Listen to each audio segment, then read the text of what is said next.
Hare Krishna. Today we are reading from Sri Vrajamandala Parikrama, Kokilavana and other pastime places. Tapovana. Tapovana is situated on the bank of the Yamuna 1 mile east of Akshayavata. Here the young gopis prayed for the fulfillment of their desire to have Sri Krishna as their husband. It is said that in their previous birth, these gopis were the sages in the forest of Dandakaranya who were absorbed in austerities with the desire to attain Sri Krishna. By the mercy of Sri Ramachandra in Dwapara Yuga, they took birth from the womb of gopis. The princesses of Janakapuri are also counted in this group. Like Sita, they had wanted to marry Sri Ramachandra, and therefore by his mercy they took birth as gopis in Vraja at the end of Dwapara Yuga. This Tapovana is where the young gopis performed worship to attain Sri Krishna. Lalita, Vishakha and other eternally liberated gopis are direct bodily expansions, Kaya Vyuha or Srimati Radhika, Sri Krishna's internal energy. Therefore, there is no need for them to perform any austerity. Gopi Ghata. This place is called Gopi Ghata because here the aforementioned gopis used to bathe in the Yamuna. Chira Ghata.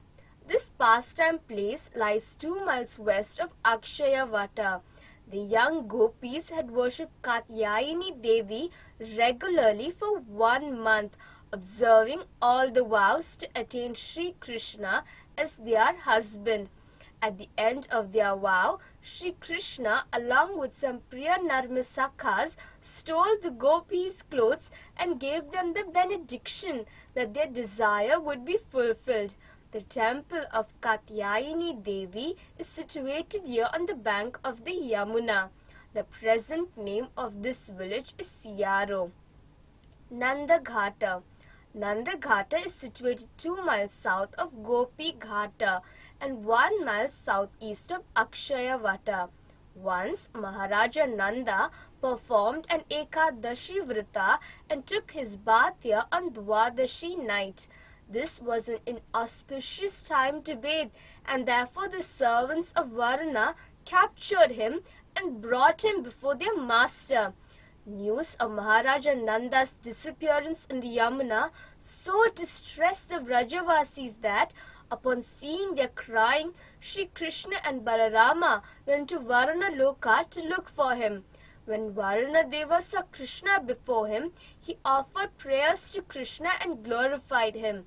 He then presented him with various gifts of ornaments made of pearls, jewels and precious stones.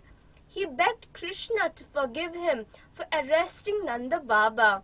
When Sri Krishna returned with his father, they met again with the Vrajavasis at this place. Once, in a discussion on the scriptures, Jiva Goswami defeated a Digvijayi Pandita, a scholar who is victorious in debate all over the world.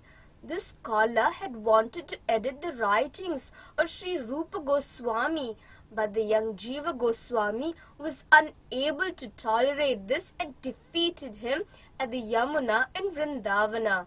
The scholar then approached Srila Rupa Goswami to find out who this boy was, greatly praising the boy's erudition.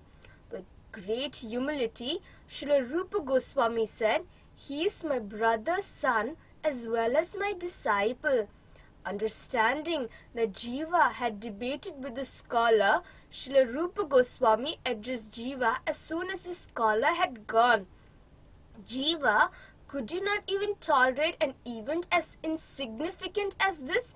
Since you desire prestige, please leave this place at once." Dejected upon hearing the harsh disciplinary words of Srila Rupa Goswami, Jiva Goswami left Vrindavana for Nanda Ghata. There, on the bank of the Yamuna, in a dense and desolate forest, he lived in a crocodile hole. He maintained his life here somehow or other with great difficulty. Feeling intense separation from his Gurudeva, Sometimes he would drink flour mixed with water, and sometimes he would just fast. His body gradually dried up and became very thin. At that time, on the pretext of performing Parikrama of Vraja, Srila Sanatana Goswami came to Nandagata. He heard from the mouths of the Vrajavasis the abundant glories of the young Bengali sadhu and his severe austerities. He went to Jiva Goswami, consoled him, and took him back to Vrindavana. Srila Sanatana Goswami then went alone to meet with Rupa Goswami, leaving Jiva in his bhajana kuti. At that time, Srila Rupa Goswami was speaking to a group of Vaishnavas about bestowing mercy upon the Jivas. Midway through this discussion, Srila Sanatana Goswami asked, "You are instructing others to show mercy to the Jivas, but why are you not showing mercy to Jiva himself?" Srila Rupa Goswami understood the hidden meaning behind the enigmatic words of his elder brother and spiritual master and called for Sri Jiva. He saw to it that Jiva received medical care and engaged him in his service once again.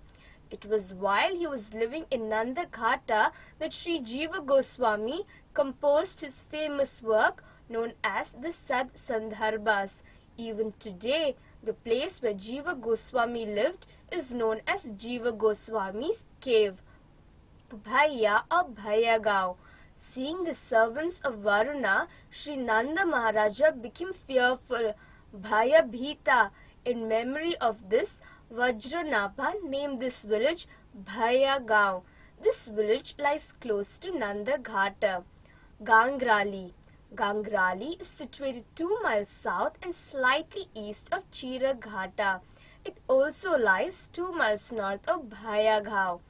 Vatsavana or Basaigaon. Vatsavana lies 4 miles southwest of Nandagata. Because Brahma stole the cows and cowherd boys here, it is known as Vatsavana or Bachavana. The names of this place derive from the words Vatsa and Bachada, which both mean calf. The present name of the village is Basaigaon. Places of darshan here are the temple of Sri Vatsa Bihari Ji, the place of Gwala Mandali, Gwala Kunda, Haribol Tirtha and Sri Vallabhacharya sitting place, Baitaka. Once, while Sri Krishna and the cowherd boys were grazing the calves on the bank of the Yamuna, the calves came to this forest. Krishna and the Sakhas played all kinds of games in the soft sand of the Yamuna. Four-headed Brahma had been astonished to see Aghasura's soul enter Krishna's lotus feet and become liberated. Desiring to see more of Bhagavan Sri Krishna's sweet pastimes, he stole the calves when they entered this forest and hid them in a cave. Krishna and the cowherd boys became filled with an anxiety upon noticing that the calves were nowhere to be seen. Leaving the Sakhas here, Krishna went out alone to search for the calves. Unable to find them, he returned to the bank of the Yamuna where he had left his Sakhas. In Krishna's absence, Brahma had also hidden away the Sakhas. Sri Krishna is all-powerful and full in the 6 opulences, and he therefore understood Brahma's actions. Personally assuming forms identical to his calves and cowherd boys, including their sticks, clothes, flutes, horns, and so forth, he continued his pastimes as before. This went on for 1 year. Even Baladeva could not understand the mystery of what had occurred. Finally, after 1 year, Baladeva had observed some extraordinary occurrence, was able to understand that Krishna had expanded himself as the cows and cowherd boys and was performing a pastime. At that same time, Brahma was amazed to see that the same calves and cowherd boys they had put to sleep in a cave were now performing pastimes with Krishna just like before. He was completely astonished. Sri Krishna then removed Yogamaya's curtain of bewilderment.